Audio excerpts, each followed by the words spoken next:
میرے سوال ہیں، 2-3 لمحہ صاحب اور میرے سوال ہیں، تو کائنڈلی بتائیں اگر اتنی ٹائم ملا ہے تو کائنڈلی 1-2 سوال سن لیں، مجھے پتا ہے چلے کہ بتائیں آپ کافی بتائیں بھائی ہیں او بتائیں ڈانٹے اور نہیں بتائیں جی نہیں نہیں آپ سوال ہمارے کرو جو ہے نا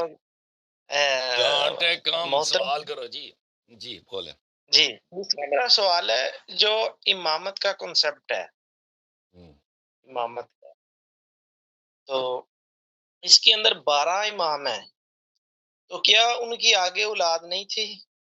کہ آگے امامت کیوں نہیں چلی اور دوسرا امامت جو ہے نا وہ 12 عدد ہی کیوں مقرر تھے امام حسن علیہ السلام کی جو اولاد یہ اللہ کا امجاد تھی کام ہے نا دیکھیں اللہ نے 1,24,000 نبی بھیجا نا تو اللہ نے جی جی 1,50,000 کیوں نہیں بھیجے 2 لاکھ بھیج دیتے ٹھیک ہے نا 2 لاکھ بہتر ہے 1,24,000 بہتر ہے 5 یہ اللہ کے فعل لیکن میں اب سن لو نا بھائی اللہ کے فعل میں جی جی کوئی حکمت ہے نا اللہ کے فعل میں کوئی حکمت ہے ہمیں نہیں معلوم اللہ کے فعل میں کوئی حکمت ہے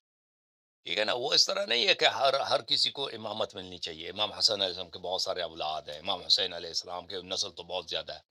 سب کو ہے آپ کے پنجاب میں کتنے سید ہیں ان کو کی امامت نہیں ملی نا یہ تو اس جی طرح تو نہیں ہے کہ ہر ایک کو ملنا چاہیے امامت وہ اللہ جانتا ہے یہ اللہ کا مقام ہے اللہ کی جانب سے پوری کائنات کی بادشاہت کا نام ہے ہر ایک کو نہیں ملتا نا یہ صرف انسانیت کی بادشاہت کی بات نہیں ہے یہ سب ملائکہ بھی اس کی طاعت کریں جن و ان سب اس کی طاعت کریں تو یہ اللہ تعالیٰ نے بعض کو دیا سب کو تو نہیں دیا ٹھیک ہے نا 12 کو کیوں دیے 13 کیوں نہیں بھائی اللہ اس کا حکم جانتا ہے میں نہیں جانتا اللہ نے سال میں 12 مہینے رکھے ہیں اللہ نے 13 مہینے 14 15 16 20 کیوں نہیں رکھے نا مجھے سمجھ نہیں آتی اس کی وجہ اگر آپ مجھ سے پوچھیں نا مجھے نہیں معلوم کہ اللہ جی نے سال میں 10 مہینے کیوں نہیں رکھے 14 رکھ دیتا 15 16 رکھ دیتا نا مجھے نہیں معلوم لیکن اللہ نے جو بھی یہ کام کیا وہ صحیح کیا اس میں حکمت ہوگی ہمیں نہیں معلوم سمجھ میں آئی جی اور دوسرا میرا یہ سوال ہے کہ اگر اگر ہم کسی امام کے پیچھے نماز پڑھتے ہیں جیسے کہ اہل سنت کے ہاں جو ہے نا وہ مسجدوں کے اندر جو ہے نا وہ امام کو ہائر کرتے ہیں امام تو نہیں امیر امیر کہنا امام چاہوں گا جماعت ہوتا ہے امام کیونکہ جماعت ہوتا ہے ہاں تو اگر ان کے کوئی افعال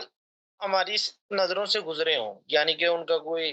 ایسے کردار جو انہیں نہیں کرنے چاہیے مثال دے دیتا ہوں نہیں کرنے چاہیے بتانے کے لائق بھی نہیں ان کے فعال ٹھیک ہے نا صرف اشارہ ہی کرتے ہیں کہ نہیں کرنی چاہیے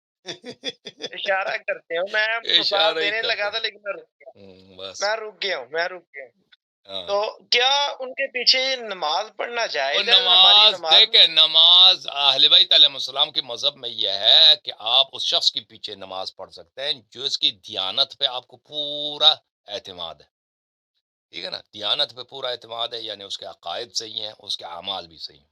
اگر کسی شخص کی دینداری پر آپ کو اعتماد نہیں ہے تو آپ اس کے پیچھے نماز کا اقتداء نہیں کر سکتے یہ اہل بیت علیہ السلام کا فرمان ہے ٹھیک ہے نا مذہب مخالفین میں اس طرح نہیں وہ کہتے ہیں ہر ایک کے پیچھے ہر ایک فاجر فاسق جو بھی آ جائے نا نماز پڑھا دے اس کے پیچھے نماز پڑھو تو یہ بس میں ہمارے اور آپ کے ہاں درمیان اختلاف ہے اوکے جناب تھینک یو سر اللہ کو جزائے خیر دے جوم جاؤ پرواز کرو کیوں فخر سے سر اٹھا کیونکہ اللہ تعالیٰ نے تمہیں انتخاب کیا صراط حق پر صرف تم ہو صراط ایمان پر صرف کیا کیونکہ اللہ تعالیٰ نے تمہیں انتخاب کیا صراط حق پر صرف تم ہو صراط ایمان پر صرف